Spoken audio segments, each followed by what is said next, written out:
Welcome back to my Let's Play. We're going to take a little interim situation here where I just wanted to set up like a little classroom space. And I decided to do it here on the beach in creative in a copy of the world. But we're going to talk about Gregtech energy. And I wanted to just kind of preface that with I'm not the all-knowing, all-seeing space baby at the center of the earth with Gregtech. I'm pretty new in the last year and a half. I'd probably say maybe a year and a quarter. So this is stuff I've learned from different tutorials together. I'm going to link one of my favorite like 6-minute ones that goes through cables and electrical units and what you can do. And you'll find that my script matches a little bit of that with kind of similarities of what I needed to really wrap my head around it. So let's see. Let's do this. If it's fast, I apologize. You're getting the 80 HD version of a tutorial. All right. Here's how Gregtech energy works. I'm going to look at the first 5 tiers, which are ULV all the way up to EV, extreme voltage. So the ULV, which is on the left here, these are very uncommonly used. This is more in steam production. So 16 EU per tick, those types of small things. However, you are able to see some ULV hatches go around, and it's mostly wrought iron. The second one you're seeing here from the left is the LV machine hull. The LV tier is a 32 EU per tick, and it's using a lot of steel. So then the middle one here is our medium voltage. Medium voltage is 128 EU per tick, and its main metal is actually going to be aluminum. The fourth one there is high voltage. That one uses stainless steel with a maximum voltage of 512. Then EV comes in next in tier with using tungsten, I believe. A lot more processing for the steel, and it is another factor of 4 with a maximum voltage of 2048 EU per tick. So this is kind of how you can see progression in voltage itself. I find it really helpful when looking at the machines that you're going to see the default metals to start, which is a great, inexpensive way to separate out your voltage systems. There's 3 main generators to start. There's the combustion generator, the steam generator, and the gas turbine. Each of these take different fluids to start. Steam is pretty often used because we use steam in our Bronze Age with those boilers. However, steam has a pretty high requirement of steam per each EU created. And each of these generators themselves create 32 EU per tick, and 32 EU per tick is 1 LV amp. Okay, so I've set up 3 generators here just to kind of talk about the different ways of transferring energy. Generally, it's going to be either through a wire, a cable, or a superconductor. So right now I'm showing showing tin wire and cable and the LV superconductor because this is what I'm going to be using in my base right now.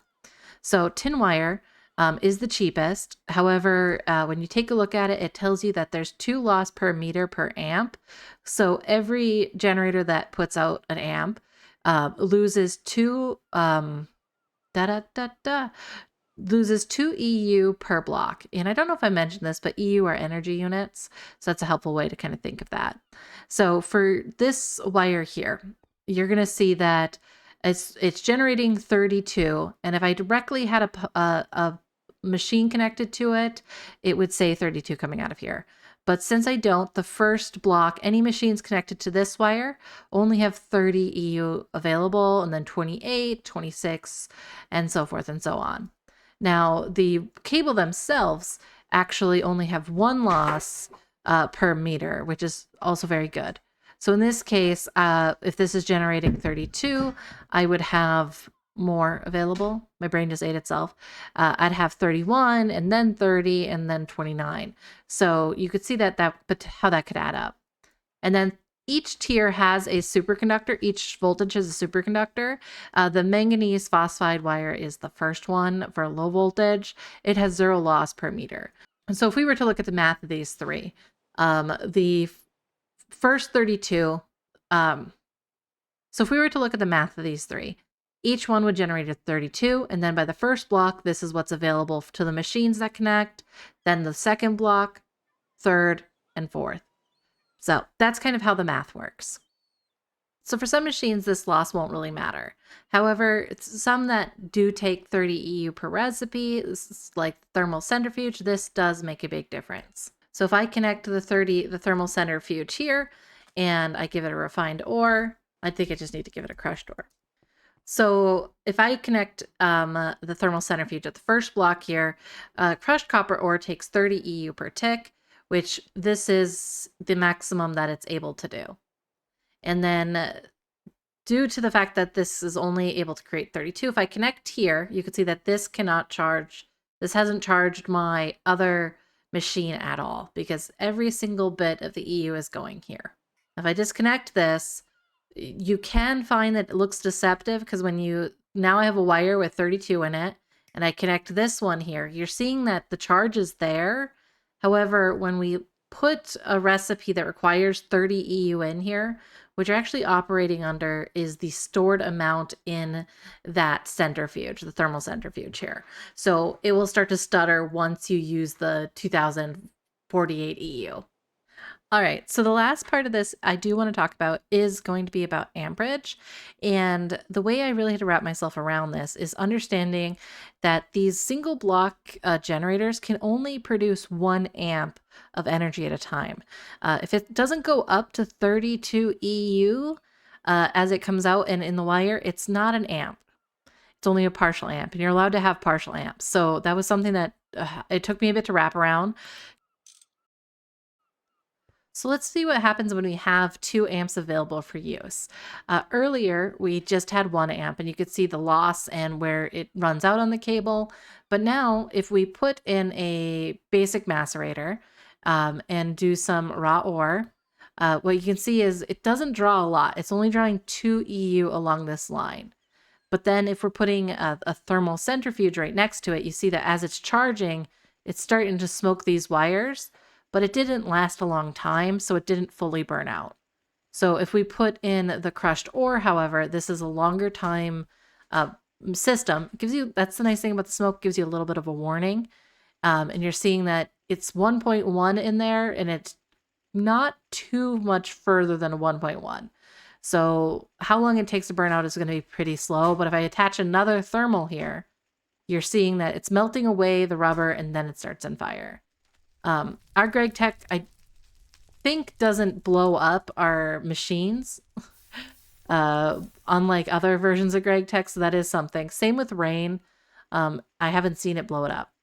They might switch it later, so don't hold me on that. So that system burnt up because we didn't have the voltage. But say we had a 2 times tin wire. So say we ran a 2 times tin wire until we knew where we were going to use more than 2 amps. But say I know I'm not going to have too many machines after this, and that will never exceed more than 1 amp. If I put a thermal here and a thermal here, and I do that same situation where I'm running both of these, you'll see that we don't have the smoke. We have 1 amp in the 1 times wire and 2 amps in the 2 times wire. So that's something that's one way to think about it and regulate your wire usage. All right. So the other scenario I like to think is what happens if I put a higher tier voltage generator into the same thing. So we're going to grab a MV combustion generator and replace one of these here. You're seeing is you're just melting the whole wire system. So it's a good way to have to rewire your whole base. And I've heard of folks who've had to. So that's where you're going to want to be cautious there. What I recommend doing is if you have a situation like this is to use spray cans. And the spray cans in Gregtech are really lovely. So say if you have a lower voltage one or something you want to make sure they don't connect, you can at least say, hey, this is one color, and then any wire coming out of my MV, that one can be my other spray can. It's also burning up that wire because it's just not meant to be that wire. But that way you can kind of differentiate. As a point of caution, you could still connect these. So use with caution. Another fun part, if you were ever curious, is you can always spray paint your machines as well. And then just for a quick note, this is going to be a little, we got to run it. So just be careful. If you do put a MV or a higher tier voltage into a machine, it's going to explode.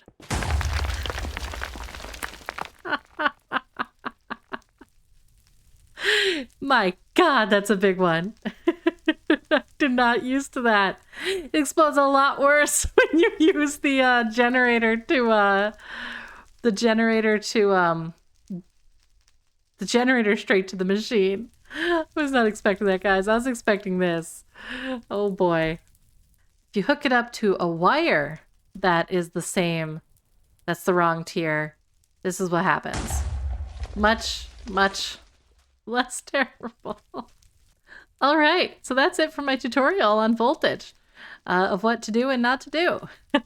I'm going to move in here to my Let's Play series, and we'll look at getting the EBF in which we're going to take advantage of the fact that energy hatches of a certain tier take 2 amps each. So we're going to do our first MV recipe. Let me know if you like these tutorials at all. They are awkward for me to do just because it sounds like a lecture, but I'm happy to discuss a variety of this pack and all that fun stuff. All right, let's see what I got up to almost a week, 2 weeks ago. Oh boy. Last episode, we built this beautiful workshop behind me, and I'm so excited to get some of this stuff cleaned up. Though this doesn't permanently belong in the workshop, so we will have to start prepping an area for our first big warehouse. But in the meantime, I'm so excited to get the LV machines off my ground, off the lawn. Let's see what that looks like. So taking what we just learned, I have one combustion generator here that can do 32 EU per tick, and I have a 4 times voltage wire in the back here. Since I can only ever create 1 amp back here, this 4 times, now that I've refreshed myself, is actually too big for what I currently have. We could actually use a 1 times voltage here unless I create another combustion generator in here. And that's kind of the kick here, is I don't trust myself not to forget that I can't have another generator here if I want. Because I will, once we have the trains moving for the diesel, I will have just general access to diesel. So there's no reason why I can't just hide it in the back. And this is also why you're starting to see why I have maintenance doors to the back of my workshop here. It's so that I can get in here and change stuff once I have a machine wall in place. So if I have a 4 times tin wire, let me grab one of these. Each one of these, you can see all the machines I'm ready to put in here, have a max amperage of 4 and an energy loss of 1. So let me see. I'm going to go get a piece of scaffolding. Wanted to get up higher a little bit. So if I have the generator here, creating 32, and I'm losing 1 per each of these, we can do the math, that this one's 31, but each side is 30, and that's why I centered this. So this should be 29, and that should be 28. So if I tried to pull 30 EU from right over here, it shouldn't work. And then same with that. So I'm going to keep an eye. I don't know off the top of my head, but if I have any recipes that I put machines for on the edges that require 30 EU, I know I can't do that. But as currently designed, which is why I love the cable, this should be 31, this should be 30. So at least these two can do 30, and these should be able to, which is generally the highest amount I've ever seen. I see the machines go by. I don't generally see 32 anywhere because you need to be directly connected to your generator for it. So let's see our layout here. I like to do a lot of my physical items on one side, and I'm going to go with the stuff that I need the least to the furthest away from my storage. So right now my storage, during one of our streams, we moved it here, and it's just become kind of a hot mess back there, and I have more of the vaults over here. But my access to my storage right now is right here, and I don't want to be too far from that because I'm lazy. I'm not lazy. And machines themselves will automatically output. So we're going to set each of these to have their output at the bottom, which you could just use your left click and double, and now it'll be auto. And if you're ever curious, if you want to make it really tight here, you know that coming in, there is not really an option, but you can attach just a conveyor module to either the machine or the crate. I recommend the machine because then you can go in with the GUI and edit it here. And you could say, hey, import from this spot. If you go through the crate, you're going to need to use a screwdriver and a crowbar, which I don't want to do.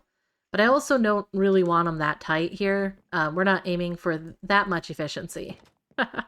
So what I'm going to use is just the create chute, except for the alloy smelter. And I want the alloy smelter to have a hopper, specifically because I'm going to be using something like redstone and copper and, copper and zinc. So I need stuff to go in different ratios. And chutes can only allow 16 of one type of an item. So it's a limitation that I want to make sure I don't get caught behind. So yeah, so this is my first machine wall here. It's not the most aesthetic. Maybe I'd move this back later, but it works for what I need. And these will just bring in items. And this is the other side. I already have an autoclave going here. A macerator going, which is only 2 EU. It's been processing. During our live stream, I put together a very ugly lawn base ore processing space, which we shouldn't look at in great detail. And I've been running glue, making resistors, all that fun stuff. And this workshop is very much a area of our on-demand items. So anything that doesn't require sequential machines is what I'm going to do here. I was going to do an ore processing setup to start, but we are in desperate need of steel. So this is actually, I'm going to add the EBF to this, the electric blast furnace to this episode, because I feel like we need it. Absolutely. I tend to follow what bothers me the most with these. So one, we need copper nickel. You can see I already have it. I put it through the alloy smelter, so it's just an equal measure of copper and nickel, and we needed 32 of those. And now when we're looking at the electric blast furnace, the big thing to point out is those 2 LV energy hatches. That means we're going to be overclocking the electric blast furnace into MV, or at least have that option to do so. I really am interested. Ooh, hello. Hi, guys. I'm interested in the steel recipe more than anything because I am desperate for more steel. All right, so for the EBF, I need 16 times copper nickel coils. I need 2 energy hatches, the electric blast furnace, and then you can see an input for my fluid and an output for fluids. Same for items, an item input and an output for items. And then I'm going to need a muffler hatch and a maintenance hatch. These 2 are very specific in their location from my memory for the EBF. And then I'll need the 9 heat-proof Invar casings. So the nice thing about this pack is when you hit U, you'll see multi-block info, and you can see how this is laid out. I believe, yep, there's the muffler. It's at the top. And the maintenance hatch, they're showing it right at the middle here. I'm not sure if it can go elsewhere. But I am seeing all of the materials and those items down at the bottom. They may be flexible, I'm not positive. If you don't like working with multi-blocks and laying them out block by block, I do recommend looking at getting the terminal, which is right here. It is a pretty low voltage item, so we actually can make this, and that helps set up your multi-blocks. I don't like to have things set up my multi-blocks, not yet, but maybe we can get into that habit. Versus me fighting against it to start. So let's get started on the materials for that multi-block and then getting that terminal. And yeah, let's do a quick little time lapse.